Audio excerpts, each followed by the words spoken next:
en material periodístico. Se lo agradecemos el envío. Y le agradecemos a Leopoldo Maldonado, es el director regional de Artículo 19, Oficina para México y Centroamérica.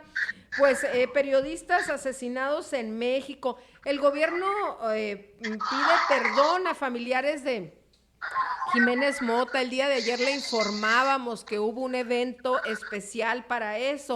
Él pues fue desaparecido desde abril del 2005. Leopoldo, gracias, qué gusto que nos estés acompañando. ¿Qué lectura le das a esto, a esa solicitud de que le piden más bien perdón a los familiares? Excelente tarde. Hola Cintia, ¿cómo están? Excelente tarde. Pues mira, efectivamente es un evento que hay que reconocer, que es histórico, en un caso que cimbró a la prensa mexicana hace ya 16 años, a la prensa sonorense particularmente, un caso que por cierto no ha sido esclarecido, un caso que por cierto los responsables no han sido llevados ante la justicia.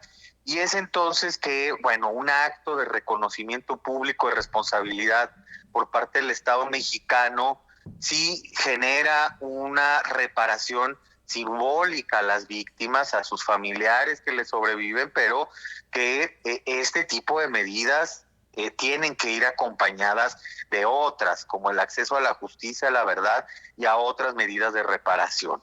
Entonces, consideramos que es una buena señal, pero es insuficiente en la medida en que no se garantice justicia. Nosotros tenemos como antecedente, pues ya no tan inmediato, ¿verdad? Eso ocurrió el 9 de enero del 2019, el reconocimiento público de responsabilidad del Estado en el caso de la periodista Lidia Cacho.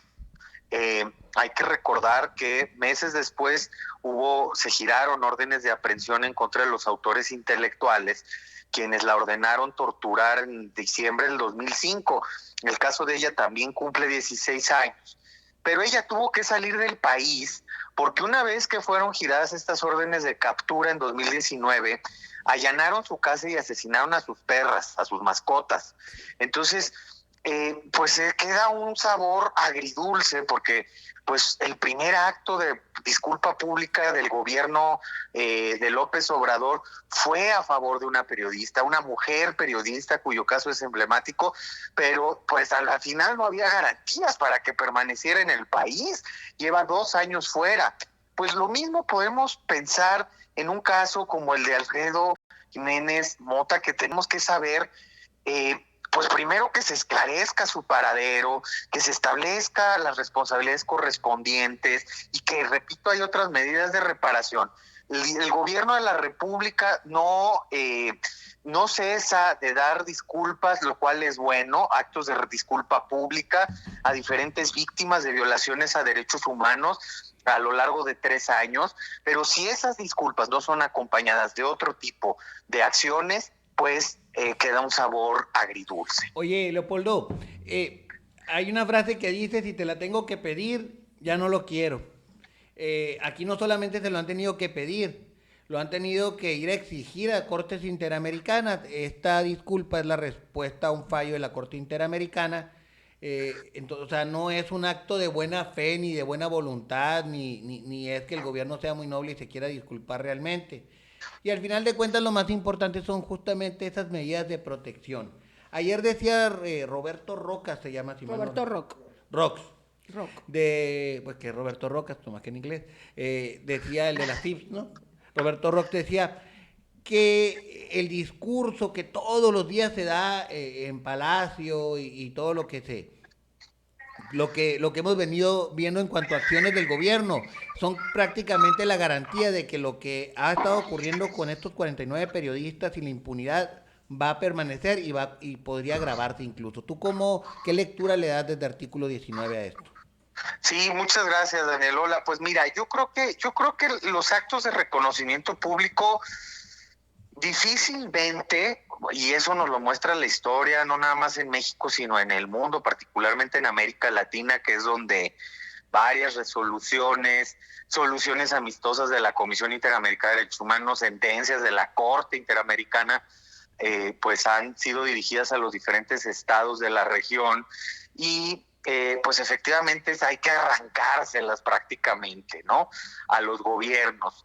Y en el caso mexicano, pues son tantas las víctimas que evidentemente resultaría muy difícil pues con cada una ir realizando estos actos de reconocimiento público, aunque no estaría mal que fueran muy proactivos o que hicieran un reconocimiento público por las miles de víctimas desaparecidas, pero yo creo que sus familiares lo que están esperando es saber dónde están, Así ¿no? es. Más allá de una disculpa pública. En el caso del periodismo, efectivamente, tenemos a un subsecretario de Derechos Humanos, Alejandro Encinas, que ha mostrado hasta cierto punto disposición a avanzar en la agenda de protección a periodistas, pero esa disposición choca con un muro que es el propio presidente. Y el presidente con su actitud no abona a la seguridad de las y los periodistas, al contrario, uno de los países más letales, si no es que el más letal para la prensa a nivel mundial, que es México, pues necesita de un jefe de Estado que hable en clave de reconocimiento, de protección a la prensa, no que le esté denostando todos los días. Él dice, o ellos dicen que es contra algunos periodistas. El problema es que no debería ser contra ninguno, ¿no? Que no sea ninguno, ¿no? Pero además hace, bueno, ya vimos con el último encontronazo, los señalamientos y las descalificaciones a Carmen Aristegui y a Proceso. ¿Cuál es la visión del presidente sobre el buen y mal periodismo? El mal periodismo es el que está en contra de mí, el buen periodismo es el que está a mi favor. Punto. Y eso, pues evidentemente, es bastante cuestionable en una democracia donde, al contrario, lo que queremos es un periodismo que haga escrutinio del poder, no que lo alabe y lo aplauda. Leopoldo, es el caso de Jiménez Mota el primero que se da, pues habiendo desaparecido, porque pues suponemos que pues a lo mejor ya no está con vida, pero fue una desaparición, no podemos hablar que lo mataron o que lo asesinaron realizando su trabajo. ¿Es el primer caso en el país que se da esto? Efectivamente, es el primer caso de reconocimiento público de la responsabilidad por una desaparición, que según versiones extraoficiales, y lo conocerán mejor Roberto Rock, la CIP, y quienes acompañaron la Fundación Robert Kennedy en su momento, acompañaron el caso ante la Comisión Interamericana, pues algunas versiones extraoficiales de posible involucramiento de autoridades. La desaparición forzada se acredita no solo por la acción de autoridades, sino por sus omisiones o su aquiescencia, es decir, que permitan que eso pase o dejen, digamos, las condiciones dadas para que se pase. Volteen a otro lado, por decirlo de manera muy simple, ¿no?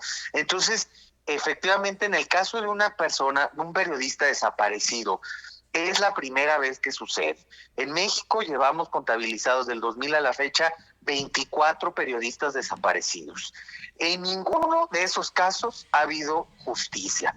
Por ejemplo, otro periodista desaparecido en Guerrero, Leodegario Vázquez, a su hermana Ernestina le entregaron huesos o restos óseos de animal para decirle que ya habían encontrado a su hermano. Imagínense qué grave, la gravedad, el dolor, y multiplíquenlo por, en el caso de periodistas son decenas, pero de población, bueno, son decenas de miles, de esta indolencia, de esta falta de sensibilidad, de esta incluso complicidad de las autoridades para que este tipo de crímenes sucedan.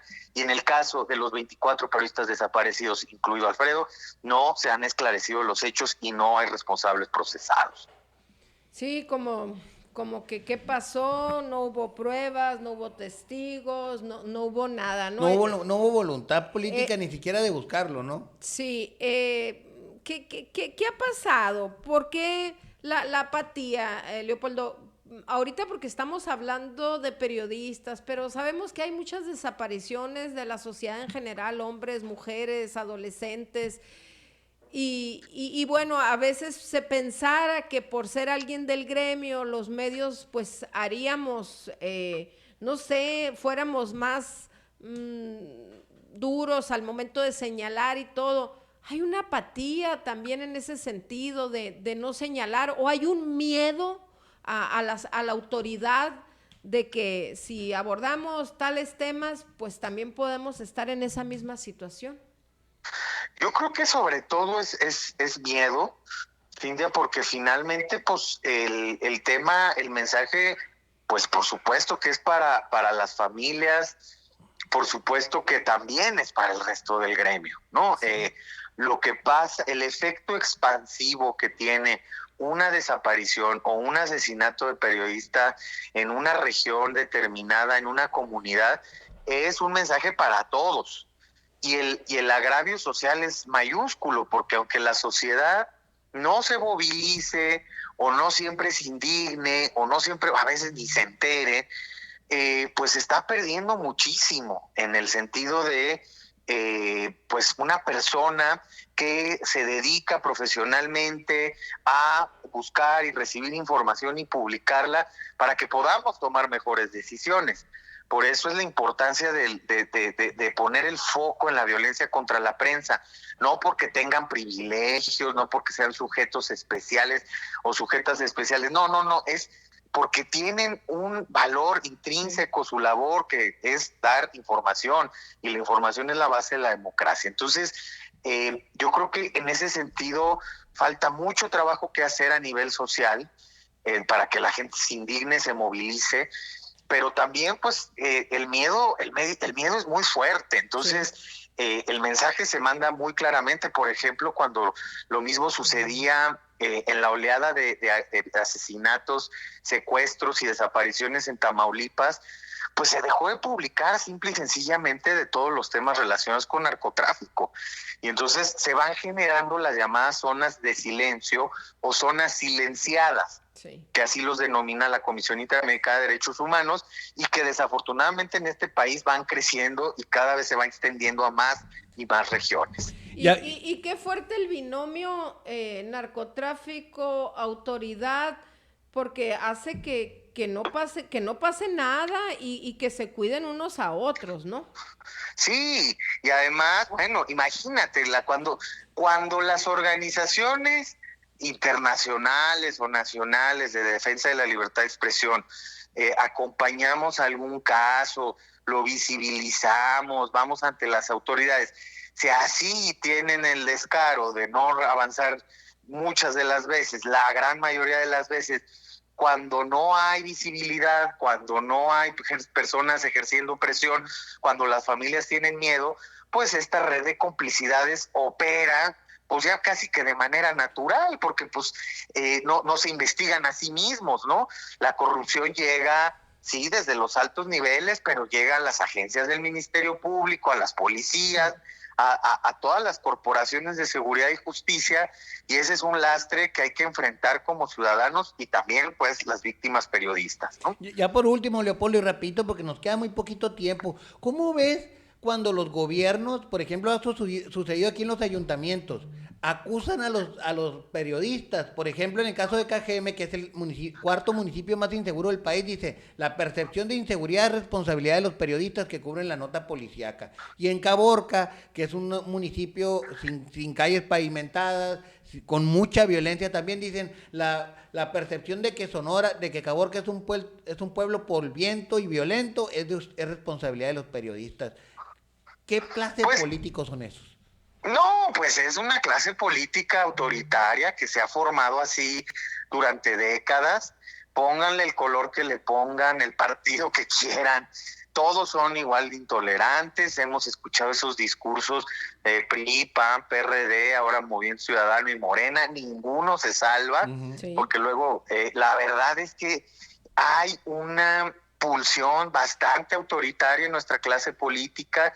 Yo recuerdo charlas con legisladores en los estados, en Baja California y en otros estados, cuando hablábamos de derogar los llamados delitos contra el honor, de quitar estos delitos de difamación y calumnia del Código Penal y mandarlo al Código Civil como una sanción económica, ¿no? Y ellos decían, es que si los quitamos nos van a criticar mucho, es que son muy majaderos los periodistas. Y fíjense, la mirada es al revés. Desde la perspectiva del derecho internacional, justo de la Comisión Interamericana dice, a mayor responsabilidad pública, mayor tolerancia al escrutinio público, sí, a la crítica, incluso puede ser ofensiva y mordaz, pero aquí parece que la ecuación es al revés: mayor poder, mayor responsabilidad, menos quieren ser sujetos a escrutinio público, y claro, se ven rebasados por una serie de situaciones en Cajeme o en Caborca y dicen es culpa de la prensa, ¿verdad? Porque es pues prácticamente responsabilidad de ellos que las cosas no estén funcionando bien como funcionarios públicos, y es función de la prensa señalar eso. Ellos cumplen con su función al señalarlo. Leopoldo, los que no están cumpliendo son los funcionarios. Y lo que llega a pasar cuando la autoridad sale a decir algo o cuando siembra, por decirlo de alguna manera, información, luego van al descrédito, ¿no? A meterse con las cuestiones sexuales de la persona, o a meterse con que se dedicaba a... Luego hacen una historia, ¿no? De hecho, no por nada salió una campaña, ¿no? De que pues se decía, pues quién soy y esto, para que luego no cambien, ¿no? Porque yo no quiero que vayan a decir de mí tal o tal cosa, ¿no? Sí, ya se desatan campañas de desprestigio, sí, en las redes sociales, se hacen señalamientos sobre la vida privada, vemos mucha violencia misógina en contra de las compañeras periodistas, señalándoles una serie de situaciones, sobre todo violencia sexualizada, o metiéndose con las familias, con estereotipos de género. No, ahora las autoridades o sus operadores políticos cuentan con un arsenal y una multiplicidad de formas para agredir a la prensa, que es cada vez más inquietante y más preocupante. Esto, lejos de ir disminuyendo en México, va en aumento. Muy bien, pues hay muchas cosas más que hablar y que preguntarte, Leopoldo. Se nos acabó el tiempo, siempre muy agradecidos por el privilegio de que accedas a platicar con nosotros.